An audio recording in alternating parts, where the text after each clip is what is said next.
3. Welcome to Community Newspapers with Zoo Miami. My name is Julia Klumb. I'm from the Conservation Action Center at Zoo Miami, and I am joined today by Rob, Lara, and Josh Patrick. Both of them are from our animal care team, which means that they take care of the animals at the zoo. We're here to talk a little bit about what we have going on in July. Part of that is our very new audio tour, as well as $15. Super exciting. It is. Yeah. We'll start with Rob. So Rob, Lara, Best foot forward. actually is the star of our new audio safari. And he, if you came to the zoo for the Dino drive-thru, you have already met Rob Lara as Professor Kensington. Hello again. Good to meet you all. Yeah. Yes. So why don't you tell us a little bit about your job and what you actually do, because you'd think that Rob takes care of animals, which he also does, but you also deal a lot with the people. Yeah, so it's kind of cool. I'm like a zookeeper who focuses on the people side of things. It's super fun. I was very fortunate to be given the opportunity to do what I do. So I am the Animal Engagement Programs Coordinator for Zoo Miami, which is a fancy way of saying I'm a zookeeper who focuses on the people side of things. So anything front facing when it comes to keeper talks, like Josh does over at the Tiger area, virtual greetings that we've been doing a lot more of now, behind the scenes tours. I help coordinate and set them up, pick the right ones, help the people get prepared and feel comfortable doing them. And then we also have various events that we do at the zoo, and I kind of liaison. I am the liaison for the. I liaise. I'm very liaisy.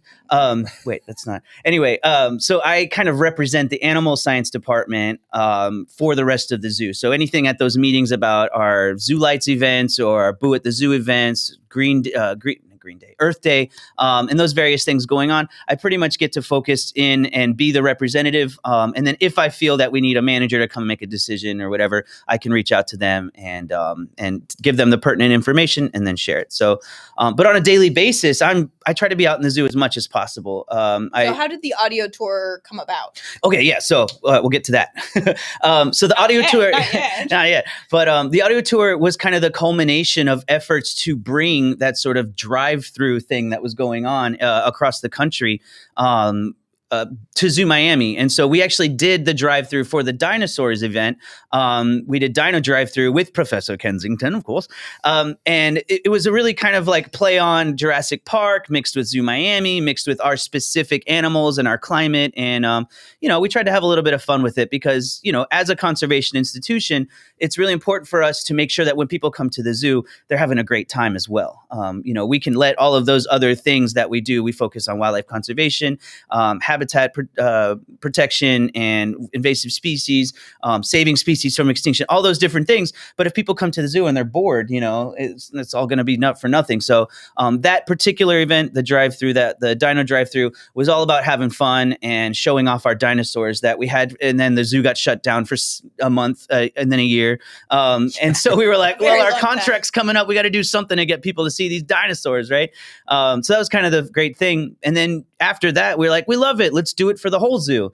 So we did one for the zoo, and but at this point, it's kind of like a moot. Everyone's just in the zoo, so we can't have F-150s driving past grandma in her wheelchair.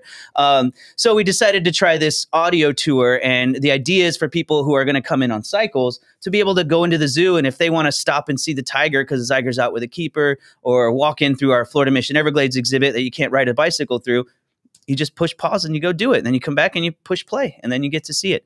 So, but we give this guided tour sort of like a one-on-one way for people to just call in on and have their own style. So it's really fun. You're going to learn a lot through it, but hopefully you won't kind of realize that you're learning a lot. So, because, and it's actually pretty interactive. So we did a lot of research for audio tours when we were looking at this one.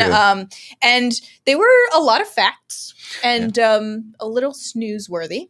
Some of them, yeah. You throw in like a dad joke here and there. Like, oh, that's quality work, right? Yeah. But after a while, a 30-minute tour, it gets old. So what we tried to do with this audio tour is make it super interactive. We did a story time. We did sort of like a everyone gets to participate playing an African safari style thing. We did a keeper podcast with someone, which was super fun. And, there are a couple other aspects of it. I did dedicate a section to puns, which I hope everyone enjoys. Pig puns in particular. Yes. What is example of a pig pun? Something like, these pigs, they get along really well, but they can't keep a secret. They're always squealing on one another, that kind of thing. Yeah, exactly. It's important that you understand that the point is to be bad. But it's about being good at really being bad. good. That's where it gets so tricky. bad that it's good. Exactly. So bad that Exactly. it's good. Rob's perfect at it. Really, I'm the best at being bad. But I think what's important is that people understand that we're not just putting out the same old zoo stuff. We've realized through COVID, through this pandemic, coming back out sort of on the other end of it. I know it's still really important that people follow guidelines and stuff, but on the other end of it, that we've found all of these other tools that we can use to engage with our guests. They don't have to sit at the elephant exhibit or elephant area and wait for something to happen. They can look at a QR code and participate in it. All of a sudden, you can just scan something with a QR code, and all of a sudden you have a keeper talk. And there's a keeper right there chatting with you. So it's just like, why didn't we think to do this before? But now we know, and so we're trying to use it as a way to engage with people. COVID was a great way for us to adapt and kind of like have to shift on a dime and have to figure out how we were going to do this now that we can't actually do the in-person talks that we used to do in the past. And so being able to kind of figure out and use these new technologies is a really cool way to do that. So the audio safari actually launches at the zoo on July 1st. Available July 1st. Yeah. You can come check it out. And guess what? It is 100% completely free. That's right. With your zoo admission. Exactly. You can listen to the tour as you walk through the zoo, or you can rent a cell phone holder. Cell Something phone. that holds your cell phone. It holds your cell phone. Yeah. Rob is available for that as well. I can Rob hold your is cell also available I for that. think it's like a $3 rental fee. It is? I'll be a little bit more expensive, but Maybe a little bit. $10. Yeah, maybe $10. $7.85. And then you can actually listen to the tour on a cycle as you go through the zoo. Right. It's actually pretty funny. Yeah, and we do still have. You mentioned that we couldn't do keeper talks for a long time, but those will be coming back soon too.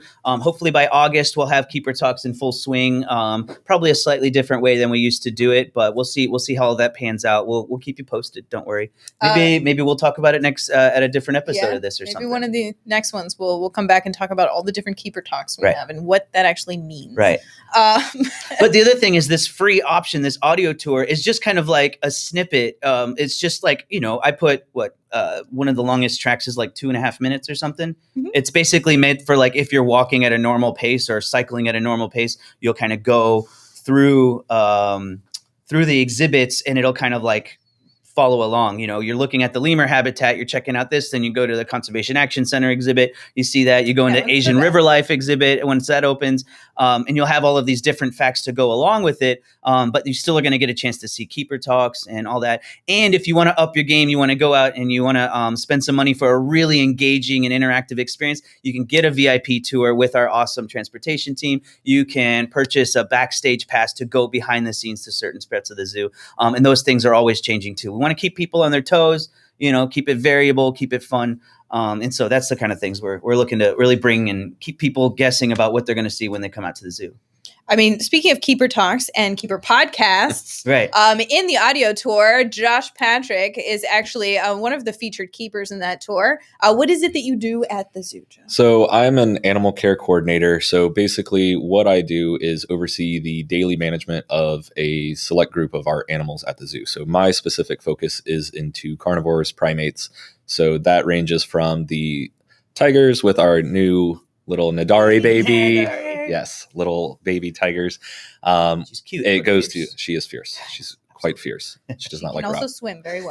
She is a good swimmer. Tiger Falconer dropped her in. Tiger Falconer knows very well.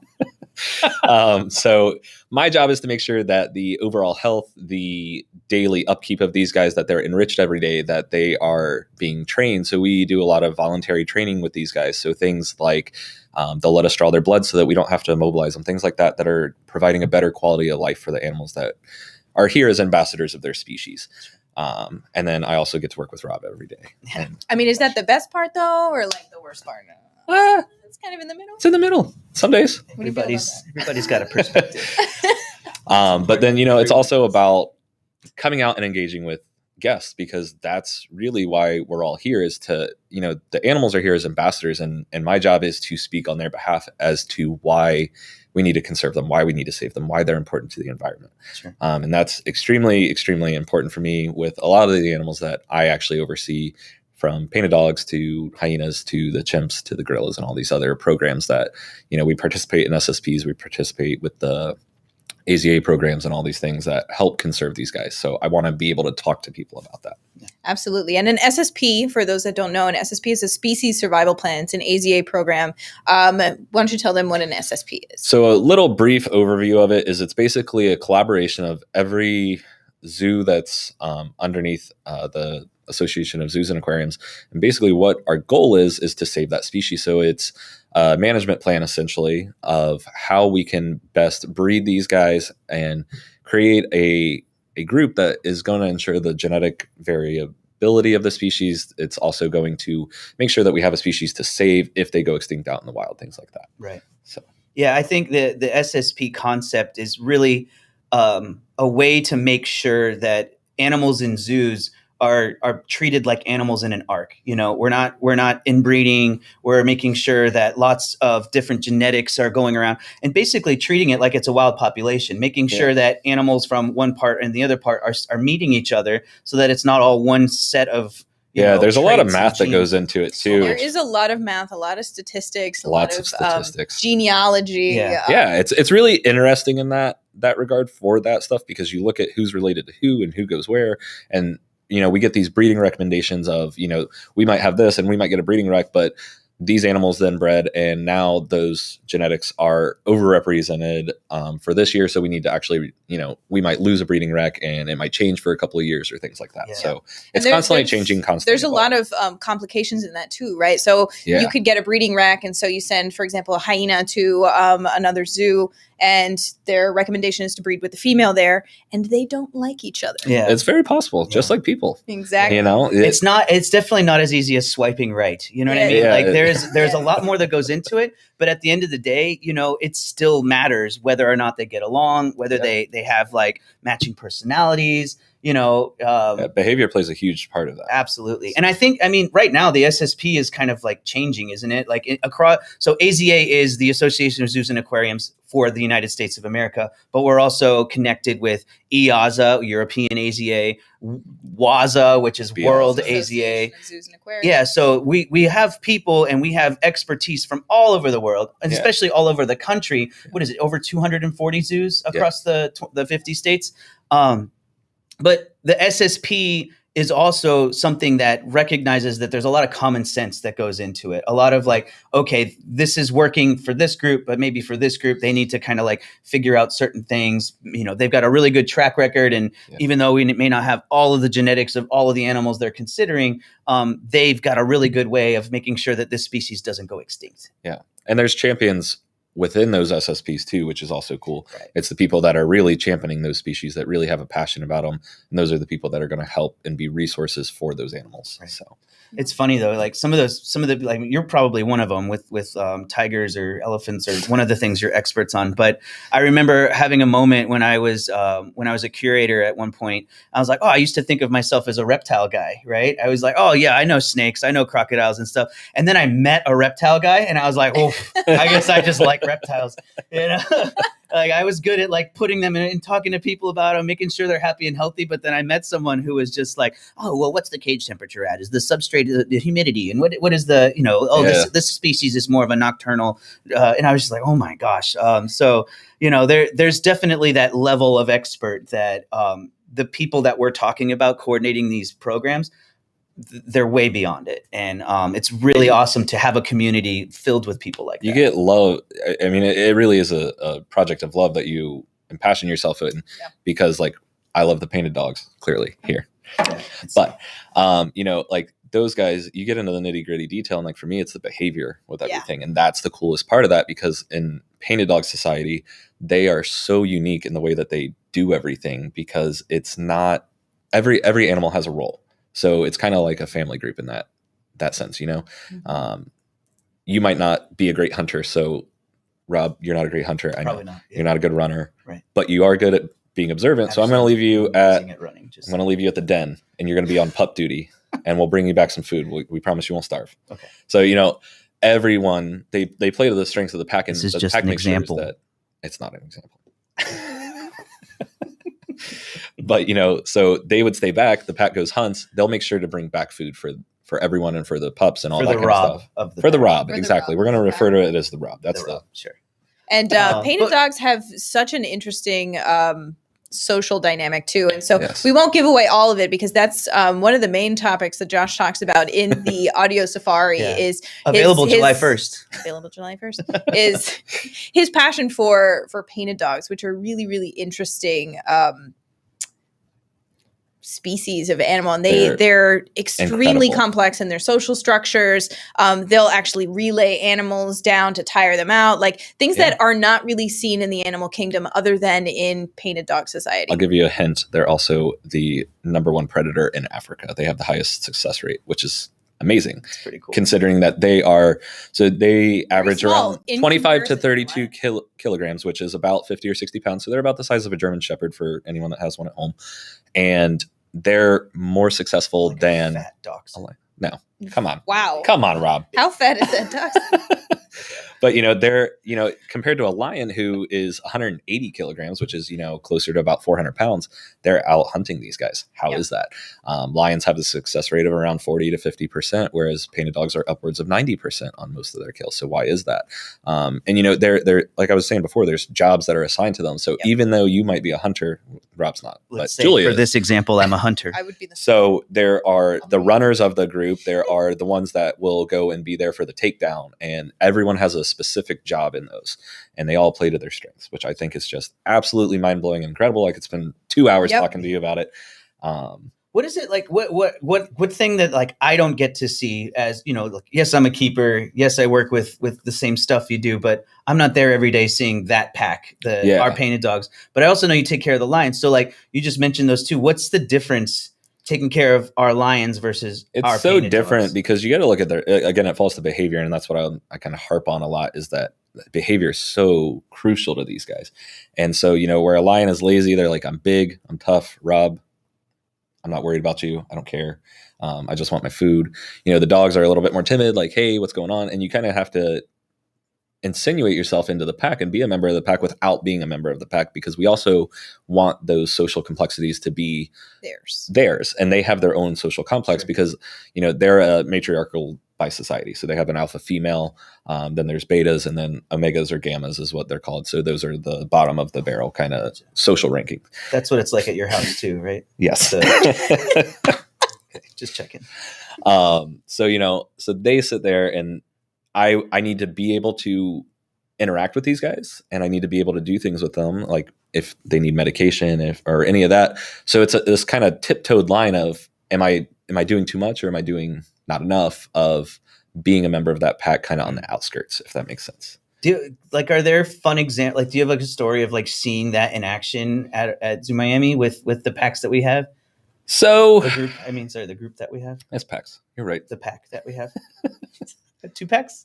Is it singular? We have 2 packs right now. So they recently split because normally out in the wild, these guys would split off at around 2 years old. Females will either fall into that beta role, but there's also every time that there's a group of or a litter of puppies that are born, there's what we call an emerging alpha that emerges out of there, and they're ones that have alpha characteristics. They're going to be the first one to approach and come up. Hey, what's this? I'm going to interact with this first. I'm going to be the first one to come investigate things. All these things. The Josh. Sure. Yeah. Nice. So we get those guys, and with that, it's I've been with the one group since they were puppies. I was there. I literally watched them be born, which is amazing. Yeah. And so they'll sit there and they come over and it's like, oh, hey, I'm going to take your medication. And so like for me, one of the things is with medications, we, these guys get allergies, things like that. So it's knowing how to medicate them in a way that reduces aggression and make sure that those social hierarchies are maintained. Gotcha. So, and that's something that we do on a daily basis that I think is pretty cool. Yeah. So you seem very passionate about painted dogs. A little bit. But are they your favorite animal that you Man, they're kind of neck and neck with hyenas. So I'll tell you a story. Recently, So it's summer, as everyone knows. It's pretty cool here in South Florida. I think. Yeah, it's just get a jacket, go outside, a heater on. Yeah, it's good. Get some hot hands, get going in the morning, especially. So with our hyenas, hyenas. One thing that people probably don't know is that they actually really, really like water. So we clean their pool. Obviously, we have to clean everything out there. So they get this nice, crisp blue water. It's beautiful looking. So we clean it. We don't ever go out there with them. That's dangerous. So we're not going to do that. But, so we clean everything. They get their pool filled, everything. They got toys in the water. And so we get out there, lock everything up. She goes out, the male goes out that we have with her. And they're kind of hanging out. They're looking at the edge of the moat at us. They're like, "Oh, hey guys, what's up? You got more food for us? Because we really like that food that you gave us." They're very food motivated. But then she's like, "All right, you know what? This is exciting because you also mowed my grass, and I'm excited. I'm going to run around." So she goes running around. She goes around the back of the pool, and she's looking her over. And she goes to the edge of it, and she stands at it, and she's looking. I'm like, "That's kind of weird. What's she doing there? What is this?" And I'm constantly looking at behavior like, is there something that I need to be focusing on? Is there something that I need to clue in on, pay more attention? And she's looking at me and I'm like, what is she doing? She's just standing there at the edge of the pool. And then whoosh, she jumps and belly flops right into the pool and just starts swimming around. It's amazing. She's having fun. She's biting at the water. She's playing with a boomer ball in the water. She just had a field day with it. It's amazing. So those guys are also right there. Yeah. Depending on the day, I'll probably still say painted dogs because I love them so much. And I think that their social complexity is just absolutely incredible to me. And they have so many adaptations to them that's just mind-boggling. But hyenas, I can do the same exact thing for. They're equally as impressive. They're smart. They are you right-handed or left-handed, Julia? Right-handed. So it's Maxie. But they're not right-pawed or anything like that. It's actually with their mouth because they interact with the world through their mouth mostly. So if you actually watch her and she eats, she tends to eat on the right side of her mouth. That is so interesting. Pretty cool. I didn't even know that about hyenas. Yes. And I love hyenas. Made me start thinking about like which way I turn when I'm like eating a taco or something. Like am I a right-handed taco eater? So I think you just smash your face into it. that would be what Maxie would. But she would. To the right. We actually have a video of the belly flop from our hyenas. Let's see if we can play that video. You got it. Cue the video. Oh, so here you go. Look at her. So that's the male in the front there. That's him. Yep. So she went over. She's investigating. She's like, "Oh, what's going on here?" Play in the water, shake my head, get excited. They love, like I said, they love playing in the water. It's a ton of fun for them. So she, gets out. You'll see her come over here in a second. Just bath time, Yeah. Just like us. Playing you tell anyone that has kids, you tell them, "Hey, water day," and they're like, "Oh yeah. Pool, jump in." Here she comes. So here she comes. She's excited. "Hey, what's going on?" And she's looking. And she's oh my gosh, she's so much bigger than he is. Let me see. And so that's just excited. Her tail was up. That's not aggressive. It wasn't straight up and down. That which would all these little things that I'm cueing. So I'm like, okay, what's she doing? She got excited. She's running around there. Male's sitting there. He's normal, calm body posture. He's just investigating the world. He's a good boy. And then she's thinking about it. I'm like, okay, what's she doing? She has an announcement. Belly flop. I have an announcement. Cannonball. That's great. And look at her just playing around. And just playing around. It's just like a kid. It looks like my dog when I throw the ball in the water, and she loves to play in it. Yeah, and hyenas are incredibly intelligent. People don't realize just how smart. They got a really bad rap from Lion King, unfortunately. But these guys, just behind the painted dogs, these guys are the next best predator in Africa. Oh, really? Better than lions? Yep. Cool. Better than cheetahs? Yes. So these guys have around a 65-70% to jackals? 85% success rate of kill. And they actually, a lot of people, you think of Lion King, you think of hyena normally, and it's like, oh, the hyenas come and they laugh and they steal all the food. Yeah, and they're just scavengers, and, right? And they're scavengers. They don't actually kill animals. They just take the scraps from Exactly. others. That's what everyone thinks, but that's not true. These guys are actually really, really good hunters. They're one of the best hunters, and they work in clans, and they're, again, matriarchal. So, super cool with that.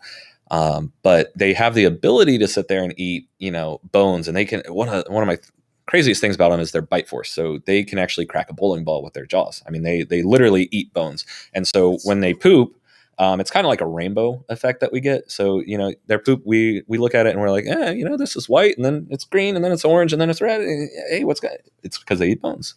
So they're getting all those different nutrients, and that affects that. So it's kind of just cool thing to see. Yeah, cool. It's a little weird. You're like, hey, I think something's up here. This is no, they ate the bone, so it's fine. Cool. But so back to the whole Lion King thing is they'll sit there and they're thinking, oh, these hyenas, they're going to come steal this, all that. The lions are actually they're kind of the bullies of the African savannah. Mm-hmm. They'll come over because they're much bigger. So big. They're just so big, and that's it. Is a lion, like I said, they're 186, 185 kilograms, something like that. Mm-hmm. 400 pounds. They're big. Versus even the hyena, who clearly she's giant. She's my little middle linebacker, if you will. She's cute. I love her. Big old black head. But so she's only about 72 kilograms or so. So 140 and 150 pounds. All so right. That's still so the lions will actually run them off and steal the kill. So the lions are the ones that they got it mixed up. It's the lions that are the thieves. I'm gonna put a phone call into Disney. You should. We'll redo this right. We do. There should at least be one whole movie about hyenas. Yeah, I agree. I think that would be amazing. But they're also super intelligent. And that's the super cool thing. So Dr. Holkamp is kind of the leading researcher with them. And she was telling me a story one time about how she was doing kind of this research into their memory. And so she had built this contraption that she put a bone in it, and it was basically a puzzle box. So they had to figure out how to open this latch to open it and then get the bone out. So it took this one about 20 minutes or so to figure out this game, which is pretty quick considering, that. She came back, I think she said it was 2 years later or something like that. And she did the same thing. She had it in there, tossed it in, same female, because they're radio collared and all that out there in the Masai Mara. And within 30 seconds, she had it open. Remembered from 2 years prior, only doing it a couple of times. Nice. Wow. How to do it. So I can't even do that with like certain apps on my phone. I was going to say getting dressed in the morning, but that's why I'm married. Right? What am I wearing today? No, but yeah, I mean, they're just so incredible. And the intelligence level of both of those species, I think, is one of the things that I'm just like the social complexities, their behavior, understanding what they're saying without saying it too, because a lot of this is nonverbal communication that these guys engage in. So that's just beyond incredible to me, how something's adapted so far and they're so successful and all that. And, hyenas aren't as bad off as dogs, but dogs, we have less than 6,000 was the most recent number, but it's probably closer to about 5,000 now left due to habitat loss. So we're losing this species. Yep. And habitat loss is the biggest thing because, it kind of translates here to us in South Florida too, is it's the exact same thing that's happening with the Florida Panthers. Exactly. I was going to say Everglades Panther and I was like, that's wrong. But it's the exact same thing because the biggest thing that's affecting them is what? Road. Habitat fragmentation and road. Yeah. And essentially Panthers not having enough space to find their own territory. Exactly. And these guys need giant territories. And it's the exact same thing that's happening over there. I think it's H71 is the road that runs through Zimbabwe and all these other countries there. But that's the major one. And so one of the efforts that they're doing right now is a lot of just, hey, can we get, have all these nations come together to try and save this species? Yep. Can we put in speed limits? Can you guys put in the police to help with this? Because we do need to. Limits, exactly. Yeah. Yep.